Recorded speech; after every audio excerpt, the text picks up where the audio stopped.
Seperti halnya kita sebagai manusia, burung-burung walet ini juga butuh makan, butuh hidup, dan butuh berkembang biak.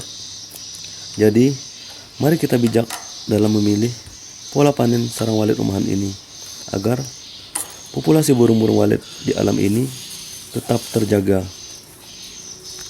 Sebelum kita memanen sarang-sarang walet yang ada di gedung ini, ada baiknya kita harus tahu dulu pola-pola panen yang sering dipakai atau digunakan oleh petani-petani walet yang sudah berpengalaman. Di sini yang umum dipakai oleh para petani walet ini yaitu ada 3 cara atau 3 pola panen. Yaitu yang pertama dengan pola panen penetesan, yang kedua pola panen buang telur, dan yang ketiga pola panen rampasan. Dari ketiga cara ini tentunya masing-masing mempunyai keuntungan dan kerugian ya teman-teman. Sedikit saya coba jelaskan tentang ketiga cara panen ini. Yang pertama, pola panen penetasan. Pola panen penetasan ini yaitu kita memanen sarang-sarang walet yang sudah diteluri, ditetaskan, dan kemudian menjadi anakan sampai anakan tersebut terbang dan keluar dari gedung kita. Barulah kita memanen sarang walet ini. Hanya saja kualitas sarang yang kita panen dengan cara ini tidak terlalu bagus, dan jumlah sarang yang kita dapatkan tidak sebanyak dengan pola panen buang telur dan pola panen rampasan. Namun keuntungan dari cara ini, populasi burung walet bisa semakin berkembang dan bertambah. Walaupun tidak semuanya pulang di gedung kita, setidaknya bisa berkembang dan populasi semakin banyak di luar sana. Dan yang kedua, pola panen buang telur. Cara ini yaitu dengan memanen sarang-sarang yang sudah diteluri namun belum ditetaskan oleh indukan-indukan walet. Telur-telur yang ada di sarang walet tersebut kita ambil atau kita buang, kemudian kita panen sarangnya. Dan cara ini akan mendapatkan hasil atau kualitas sarang yang lebih bagus, karena sarang-sarang yang kita ambil belum sempat ditetaskan dan belum sempat terkena kotoran-kotoran anakan walet. Namun cara ini sedikit menghambat perkembangan populasi burung walet yang ada di gedung kita maupun di gedung-gedung yang lain. Yang ketiga, pola panen rampasan. Pola panen rampasan ini kita memanen sarang yang sudah jadi, biasanya berukuran 3 jari. Namun sarang-sarang ini belum sempat diteluri oleh burung-burung walet. Setelah sarang ini jadi, langsung kita ambil tanpa menunggu burung-burung walet untuk meneluri sarang-sarang walet yang telah dibuat. Namun cara ini agak sedikit berisiko karena bisa mengakibatkan burung-burung walet ini atau burung-burung walet yang baru merasa terancam keamanannya dan bisa kabur dari gedung walet kita. Dan keuntungannya kita bisa mendapatkan jumlah panen yang lebih banyak, kualitas sarang yang bagus, dengan harga jual yang sangat tinggi karena kualitas sarang yang kita dapatkan sangat bersih, belum sempat tercemari sisa-sisa telur maupun kotoran-kotoran anakan walet. Jadi silahkan teman-teman memilih dari ketiga cara ini mana yang paling cocok untuk di RBW kita. Silahkan memilih ya teman-teman. Untuk praktik di lapangan terkadang berbeda dengan teori yang ada. Jadi Silahkan teman lakukan mana yang menurut teman-teman baik dan mana yang menurut teman-teman bisa meningkatkan perkembangan dan populasi di RBW teman-teman. Khusus untuk saya pribadi, saya akan menerapkan pola panen yang pertama, yaitu dengan pola panen penetasan. Saya pakai cara ini agar perkembangan dan populasi burung walet di RBW ini bisa semakin berkembang dan bertambah, yang minimal bisa bertahan di RBW kita. Karena di situasi seperti ini sudah banyak RBW baru yang dibangun, dan jadi kita harus sedikit hati-hati dalam pola panen ini. Beda halnya dengan petani-petani walet yang sudah sukses, yang jumlah burung dan sarangnya sangat banyak. Jadi dengan cara seperti ini kita tidak rugi teman-teman. Biarkan anakan walet terbang, walaupun tidak pulang di RBW kita, walaupun burung waletnya entah pulang kemana atau di RBW tetangga maupun di RBW yang lain, tapi setidaknya bisa berkembang dan kemungkinan bisa balik lagi di RBW kita.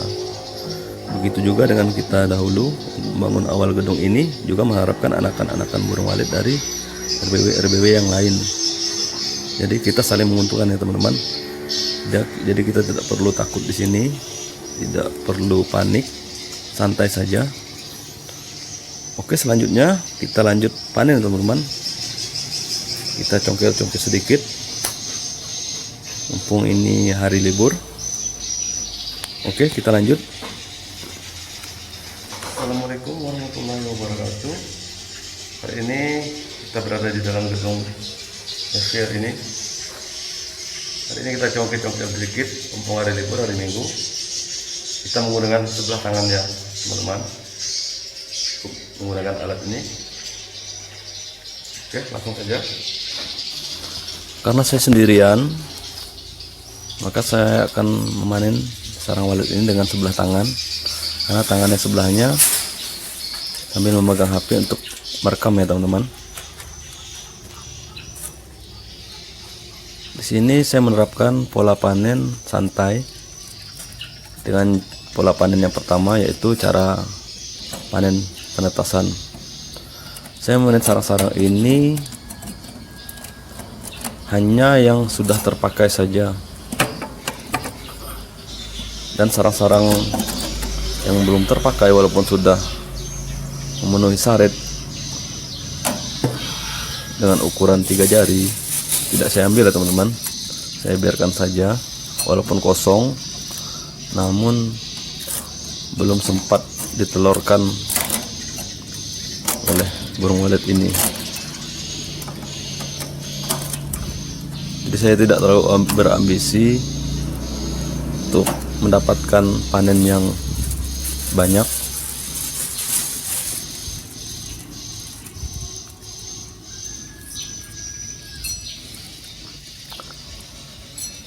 Ini sepertinya banyak sasaran yang baru jadi namun belum ditelurkan. Itu masih ada anakan.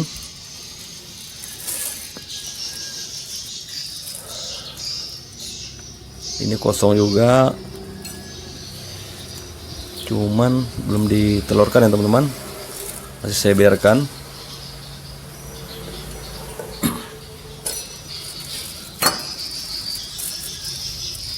Kelemahan cara panen ini adalah jumlah sarang yang kita dapatkan lebih sedikit dibandingkan dengan pola panen buang telur dan pola panen rampasan, dan kualitas sarangnya pun lebih kotor dibandingkan cara yang kedua dan yang ketiga tadi ya teman-teman.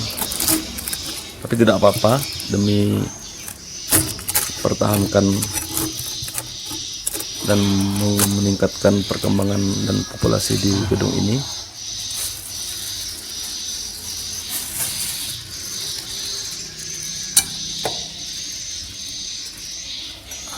Ada telurnya. Namun keuntungan dari panen ini adalah ya kita memberi kesempatan kepada burung-burung walet yang baru membuat sarang untuk bertelur dan berkembang biak sampai telurnya menetas dan menjadi anakan walet hingga bisa terbang. Walaupun anakan walet ini tidak kembali ke gedung kita, tapi setidaknya anakan walet ini bisa berkembang di gedung yang lain dan bisa berkembang biak, bisa bertelur dan beranak. Dan anaknya pun insya Allah kalau memang ada rezeki bisa kembali lagi ke gedung kita. Jadi sama-sama saling menguntungkan.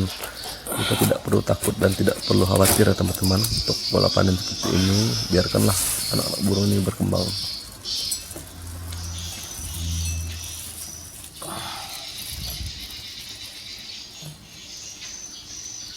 Masih bersih, belum dipakai ya teman-teman, kita biarkan saja.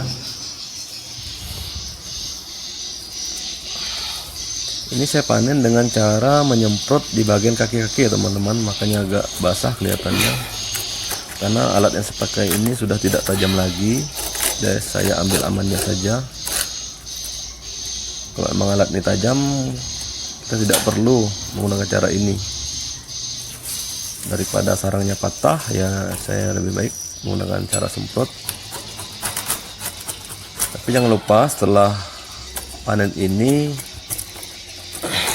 sarangnya tetap kita keringkan menggunakan kipas angin ya teman-teman.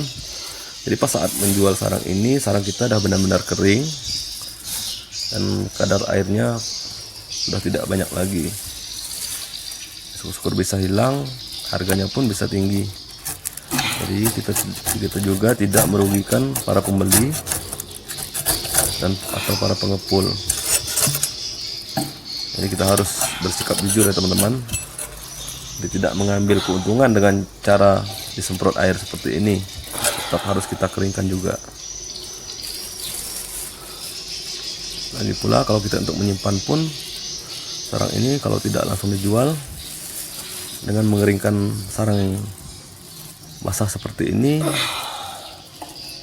sarang kita lebih awet dan warnanya pun tidak berubah kalau kita simpan dalam keadaan yang kering.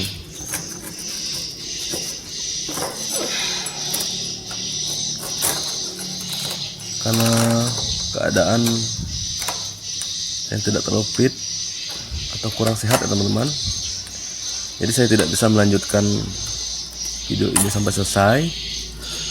Tapi saya off-kan rekamannya, saya tidak mampu dengan sebelah tangan.